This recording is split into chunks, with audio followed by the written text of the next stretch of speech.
After 30 years of upholding the law, I yearned for a quiet retirement. Instead, I found myself in a turf war with the HOA over a few wildflowers, and they had no idea who they were truly up against. After 30 years presiding over the chaos of other people's lives, all I wanted was a quiet slice of suburbia. I'd spent my career in a world of gray suits, mahogany desks, and the relentless hum of fluorescent lights. My retirement dream was simple: green grass, the smell of freshly turned earth, and the freedom to wear sweatpants until noon. The house in Willow Creek Estates seemed perfect. The lawns were immaculate, the hedges were perfectly sculpted, and there was an almost unnerving sense of order. It was the kind of place where the mailboxes all stood at attention in perfect uniform rows. I should have seen that as a warning sign. The welcome basket arrived on day 2, delivered by a woman with a haircut so severe it looked like it could cut glass. Her name was Carol, and the name tag pinned to her pastel polo shirt read HOA President. She smiled, but it didn't reach her eyes. Her gaze was already scanning my property, cataloging every blade of grass, every misplaced recycling bin. "Welcome to the neighborhood," she said, her voice as crisp as a freshly printed violation notice. "We trust you've received and reviewed the community covenants and bylaws." I had. All 247 pages of them. I'd read through them with the same meticulous eye I once used on legal briefs, highlighting ambiguities and logical fallacies for my own amusement. The book dictated everything from the approved shade of white for your trim. There were 3 options: eggshell, antique lace, and cloud, to the maximum allowable height of a garden gnome, 8 inches. It was a tyrant's manifesto disguised as a community guide. "I've given them a thorough read," I replied, forcing a pleasant smile. "Fascinating stuff." Carol's eyes narrowed slightly, as if trying to detect sarcasm. "Good. We find that adherence to the rules is what keeps Willow Creek the most desirable community in the county." She then launched into a 15-minute monologue about lawn maintenance schedules, trash can placement, and the unofficial but heavily enforced no political signs policy. I just nodded along, already dreaming of the wildflower garden I planned to build in my backyard. That, I figured, was where my quiet rebellion would take root. The trouble started, as it so often does, with a shovel and a bit of optimism. I was building 3 large raised garden beds along my back fence. I used reclaimed cedar, giving them a rustic, natural look that I loved. It was honest work, a welcome change from pushing paper. The sun was on my back, the birds were singing, and for the first time in months I felt my shoulders unclench from around my ears. That's when I felt the shadow fall over me. It was Carol, of course. She was standing at the edge of my property line, her arms crossed, a clipboard clutched in one hand.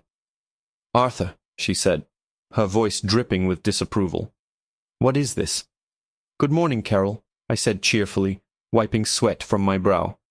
"I'm building some garden beds, going to plant some native pollinators. Good for the bees, you know." She scribbled something on her clipboard. "The bylaws, section 14, subsection C, clearly state that all yard structures, including but not limited to sheds, gazebos, and planters, must be approved by the Architectural Review Committee." I leaned on my shovel. "I believe that pertains to permanent structures, Carol. These are essentially just large boxes for dirt. And besides," I added, unable to resist, "I did check the approved materials list. Cedar is on it." Her lips pursed into a thin, angry line. "The finish on that wood is not uniform. It appears distressed. That's not an approved aesthetic. It lowers the tone for the entire block." I almost laughed. I had presided over cases involving millions of dollars, corporate espionage, and heart-wrenching family disputes. And here I was, being lectured about the aesthetic of my garden boxes. "It's reclaimed wood, Carol. It's supposed to look like that. It has character." "Our community values uniformity, not character," she sniffed, making another note. "You'll be receiving a formal notice. You have 14 days to rectify the situation." She turned and marched away, her back ramrod straight. The notice arrived the next day, a crisp, white envelope with the HOA letterhead. It detailed my violation. Unapproved structure with non-uniform, distressed finish. The remedy required me to either remove the beds or paint them in one of the 3 approved shades of fence brown. I wrote a polite, formal response, quoting the very bylaws she cited and explaining how they did not apply to non-permanent garden beds. I mailed it back to the HOA, certified mail. Checkmate, I thought. But I had underestimated the fury of a suburban despot. A week later, another notice, this time for the wildflowers I had just planted. Apparently, my beautiful mix of black-eyed Susans, coneflowers, and bee balm were classified as unapproved weeds and overgrown vegetation, in violation of Section 9, which mandated that 80% of any visible yard be comprised of pre-approved turfgrass. The harassment escalated. Notes left on my door. Emails with highlighted sections of the bylaws. I saw her driving past my house slowly, multiple times a day. My neighbors started to give me wary looks, as if I were the local troublemaker. The irony was suffocating. I, a man who had dedicated his life to upholding the law, was now a neighborhood outlaw because I wanted to help the bees. The breaking point came on a Saturday morning. I was on my knees, happily tending to my weeds, when Carol stormed onto my property, not to the edge but right up to my garden bed, her face a blotchy, furious red. "Arthur, I have had it," she shrieked, pointing a trembling finger at a vibrant purple coneflower. "This is a flagrant disregard for the rules. For your neighbors, this is anarchy." I stood up slowly, brushing the dirt from my knees. I kept my voice calm and even, the same measured tone I used to de-escalate tensions in my courtroom. "Carol, we've been over this. These are native plants, not weeds. They are not in violation of any reasonably interpreted bylaw." "Reasonably interpreted?" She spat the words out. "I am the president. My interpretation is the only one that matters. You are destroying our property values with this mess. It's my property, Carol, and it's a garden. It's an eyesore, and if you won't remove it, I will take this to the next level." I sighed. I was tired of this. "And what level is that, Carol? More strongly worded letters?" A malicious, triumphant gleam appeared in her eyes. It was a look I recognized, the look of someone who believes they hold an unassailable trump card. "No," she said, her voice dropping to a low, dangerous hiss as she pulled out her phone. "I'm calling the police. I'm reporting you for destruction of community property and defiance of a lawful order." I simply crossed my arms and waited. I had seen this kind of petty power play 1,000 times in my courtroom, albeit usually with higher stakes than petunias. It's a classic tactic. When you're losing an argument on its merits, you escalate to an authority figure, hoping to intimidate your opponent into submission. Carol was on the phone, her voice pitched to a theatrical level of distress, clearly for my benefit. Yes, he's right here," she said, her eyes locked on me. "He's been hostile and uncooperative. He's destroying the mandated aesthetic of the community green spaces." I had to give her credit. Destroying the mandated aesthetic was a wonderfully bureaucratic way of saying planting flowers. She hung up with a smug little sniff. "A patrol car is on its way.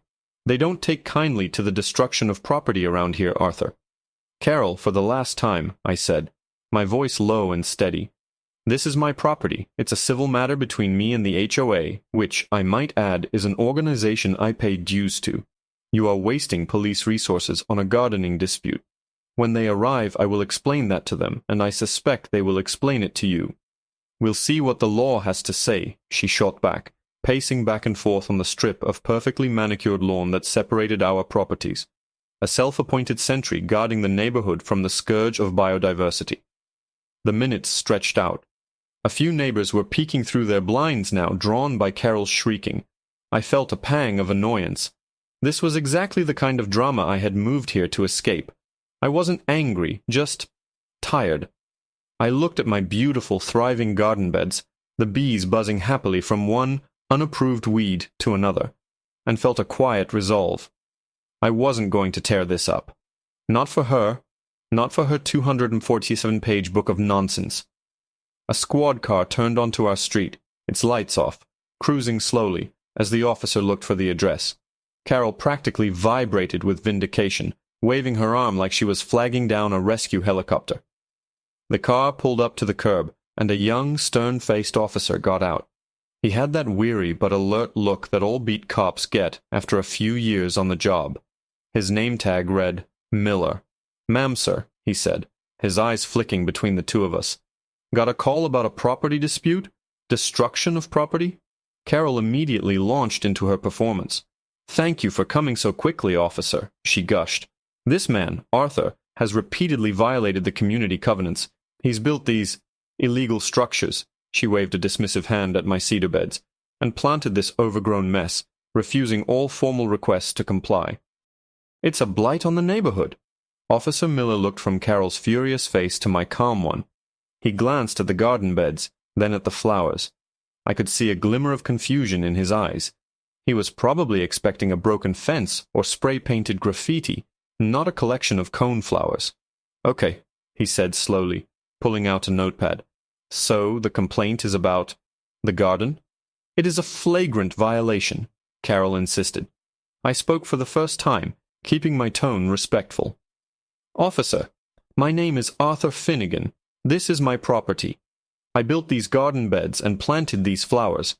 There is a disagreement with the homeowners association about whether they comply with their bylaws. It is, with all due respect, a civil matter. There has been no destruction of property, no crime has been committed, and I'm frankly sorry that your time is being wasted with this."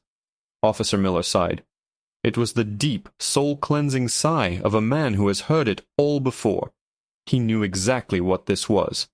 "Ma'am," he said, turning to Carol, "if it's an HOA dispute, you'll have to handle that through the HOA. Fines, liens, whatever your process is. It's not a police matter unless there's a direct threat, trespassing, or actual damage to someone else's property." Carol's face fell. This was not the public shaming and immediate capitulation she had envisioned. But he's trespassing on the rules. He is defying a lawful order." "An HOA bylaw isn't a criminal statute, ma'am," the officer said, his patience clearly thinning.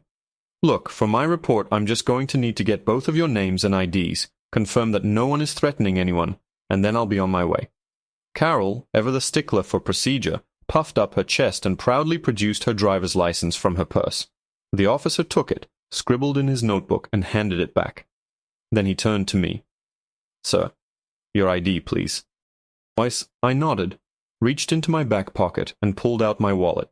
I handed him my state-issued ID. It was the new one I'd gotten after I retired, the one that didn't have my official title printed on it anymore. He took it, his eyes scanning the card. His gaze stopped on my name. He looked up at my face, a flicker of something in his expression. He looked back down at the card, his thumb moving slightly over the lamination.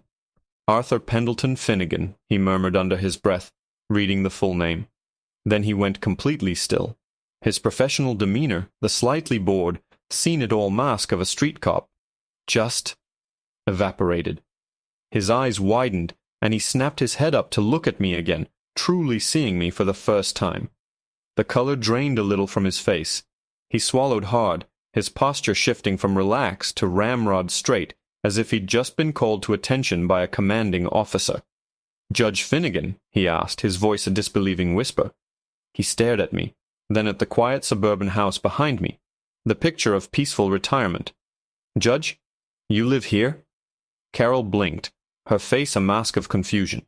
The smug triumph that had been painted across it just moments before was now replaced by a slack-jawed bewilderment. "Judge?" she repeated, looking back and forth between the suddenly ramrod-straight officer and me. "Judge of what? A dog show?" Officer Miller ignored her completely. His focus was entirely on me, his professional training warring with a clear sense of shock and reverence. "Judge Finnegan of the 17th Circuit Court," he clarified, his voice still hushed. I testified in your courtroom about 8 years ago, my first year on the force. The State versus Jensen case. You probably don't remember." "I remember," I said quietly, and it was the truth. It was a messy burglary case, and he was a nervous rookie on the stand, but his testimony was precise and honest. He had done a good job. "You did well, Officer Miller. It's good to see you again, though I wish it were under better circumstances." A faint flush crept up Miller's neck. "You too, Your Honor. I mean, sir." He cleared his throat, his entire demeanor shifting. The bored, slightly annoyed beat cop was gone, replaced by a sharp, focused professional who was suddenly very aware of the situation's optics. He turned to Carol, and the warmth in his voice was gone, replaced by an icy formality. "Ma'am," he said, his voice clipped, "let me be perfectly clear. You have called law enforcement to report that this man, that Judge Finnegan, has been planting flowers on his own property." He let the sentence hang in the air, heavy with implication. Carol was finally starting to process the seismic shift in the power dynamic. The gears were turning slowly behind her eyes. "He's a homeowner," she sputtered, trying to regain her footing. "He has to follow the rules. It doesn't matter who he is. Nobody is above the bylaws." "The bylaws are not criminal law, ma'am," Miller snapped back, his patience now completely gone. "What you have here is a civil disagreement. By calling 911 and alleging a crime like destruction of property, you're misusing emergency services. That is something we take seriously." Carol paled. I was just trying to uphold the community's standards." I decided it was time to speak. I used the voice I reserved for litigants who were letting their emotions get the better of them, calm, measured, and utterly immovable. "Officer, I appreciate your time," I said, looking at Miller. "I assure you there's no threat here. As I'm sure you can see, this is a simple disagreement over horticultural aesthetics." Then I turned my gaze to Carol. She flinched as if she were a witness under cross-examination. "Carol," I began, my voice even, "for weeks you have been leaving notes, sending accusatory emails, and surveilling my home. Today, you trespassed on my property, became verbally aggressive, and then filed a false police report. While I have no desire to escalate this, your actions could be legally construed as a pattern of harassment." Each word landed like a small, heavy stone. I wasn't threatening her. I was simply laying out the facts the same way I would summarize the elements of a case for a jury. Harassment, trespassing, false police report. These were words she understood, and coming from me, backed by a now grim-faced police officer, they carried a terrifying weight. Officer Miller took his cue. "Ma'am, I'm not going to write you a citation today," he said, his voice dangerously low. "But consider this a formal warning. Do not call this number again unless there is a genuine emergency. Settle your gardening disputes through your little club's letters. Am I understood?" Humiliation radiated off Carol in waves. Her neighbors were definitely watching now, their curtains twitching. She had tried to make a public spectacle of me, and instead she had become one herself. Her face, which had been red with rage, was now a mottled white with shame and fury. She had lost. She knew it. The officer knew it.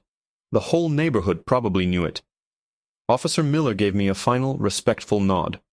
"Judge, have a good day." He turned, got back in his patrol car, and drove away, leaving a thick, ringing silence in his wake. I looked at my garden, at the bees dancing over the illegal wildflowers, and felt a profound sense of peace. It was over. I could finally have my quiet retirement. I turned to go back inside, assuming Carol would slink back to her own perfectly manicured prison, but I had misjudged the depths of her venom. Humiliation, I knew from my years on the bench, doesn't always lead to retreat. Sometimes it festers into something far more dangerous. "This isn't over," she hissed, her voice trembling with a renewed, desperate rage. Her eyes were wild. The defeat had been replaced by a fanatical gleam. "You think you're so smart, don't you? Hiding behind your old job title? Well, this isn't your courtroom anymore. Judge." She spat my former title like it was a curse. "The HOA has power, too. We have lawyers. Very, very expensive lawyers. You just started a war you can't win.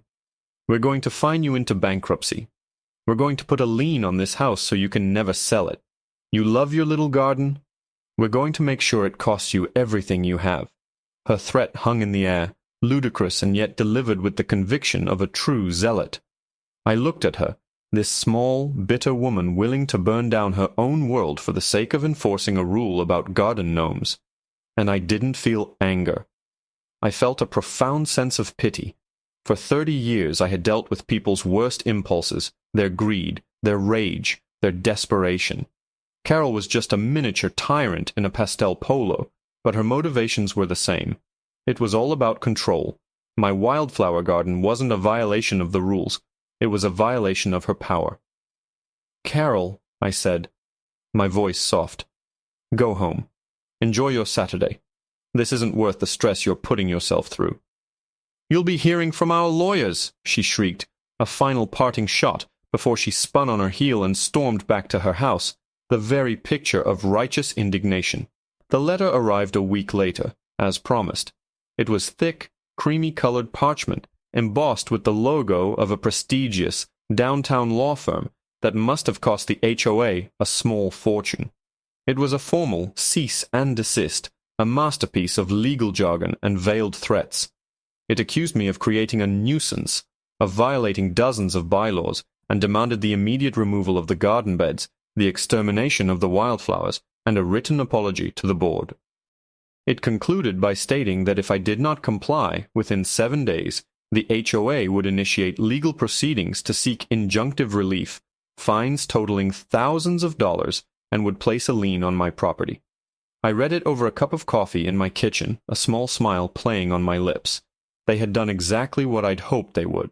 Carol, in her rage, had overplayed her hand so spectacularly it was almost beautiful. She thought a big, scary law firm would intimidate me. She didn't realize she was bringing a knife to a gunfight. She had no idea what was even happening. I didn't hire a lawyer. I didn't need one. I spent the next 2 days in my home office, surrounded by the law books I had kept from my old chambers. I drafted my response myself. It wasn't a rebuttal. It was a counter-offensive. My letter, addressed to the senior partner of the firm and copied to every member of the HOA board, was 20 pages long. I started by systematically dismantling their cease and desist, citing not just the HOA's own bylaws, but also state property laws, environmental protection statutes regarding native pollinators, and legal precedents on the reasonable interpretation of restrictive covenants. I pointed out that their definition of weed was legally unenforceable and that my garden beds, being non-permanent, fell under the same legal category as a child's sandbox. But that was just the appetizer. The main course was a section titled Potential Counterclaims. In it, I detailed Carol's campaign of harassment, including specific dates and times of her surveillance. I mentioned her trespassing and the filing of a false police report, referencing Officer Miller as a witness. I then moved on to the HOA board itself. I cited a fiduciary duty, a legal obligation to act in the best financial interest of the association's members. I explained that by retaining an expensive law firm to pursue a frivolous and unwinnable case against a homeowner over a garden, they were grossly misusing membership dues. I included a carefully worded suggestion that this misuse of funds could open the entire board up to a derivative lawsuit from other homeowners for financial mismanagement. The final paragraph was the kill shot. I formally requested, under the provisions of the state's Common Interest Community Act, full access to the HOA's financial records for the past 5 years, all meeting minutes, and all correspondence related to architectural and landscaping decisions. It was my right as a homeowner. I stated my intention was to conduct a full audit to see what other community standards were being enforced with such a flagrant waste of our collective money. I sent the letter via courier. The silence that followed was deafening. 3 days later, my doorbell rang. It was 2 of my neighbors, a quiet couple named Tom and Brenda from down the street. They were holding a copy of my letter, which had clearly been circulated among the board members in a panic. "Judge Finnegan," Tom started, looking incredibly nervous. "We're on the HOA board. We had no idea Carol had gone this far. This legal action was never put to a full vote."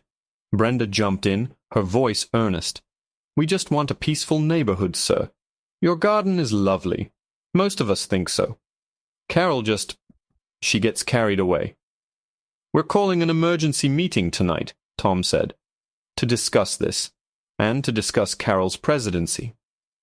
That evening, as the sun set, I sat on my back porch, watching the fireflies begin to blink over my coneflowers. I could hear raised voices coming from the community clubhouse 2 blocks away. The war I had supposedly started was over before the first shot was truly fired. I hadn't used power or influence, just the simple, elegant weight of the law itself. The law I had served my entire life. The next morning, an envelope was slipped under my door. It wasn't on fancy parchment. It was a plain, white envelope with Mr. Finnegan written on it in shaky handwriting. Inside was a single sheet of paper. It was a resignation letter. Carol was stepping down as HOA president, effective immediately, for personal reasons. Appended to the bottom, in a barely legible scrawl, were 2 words: "I'm sorry." A week after that, I received a formal letter from the HOA. It was an official apology from the board. All violation notices against me were rescinded. They also announced the formation of a new Community Beautification Committee to encourage the use of native pollinator-friendly plants. They asked if I would consider being its first chairman. I politely declined. My days on any kind of committee were over. All I wanted was my quiet slice of suburbia, and at long last it seemed I finally had it. I had my sweatpants, my freshly turned earth, and a garden full of beautiful, thriving, gloriously unapproved weeds.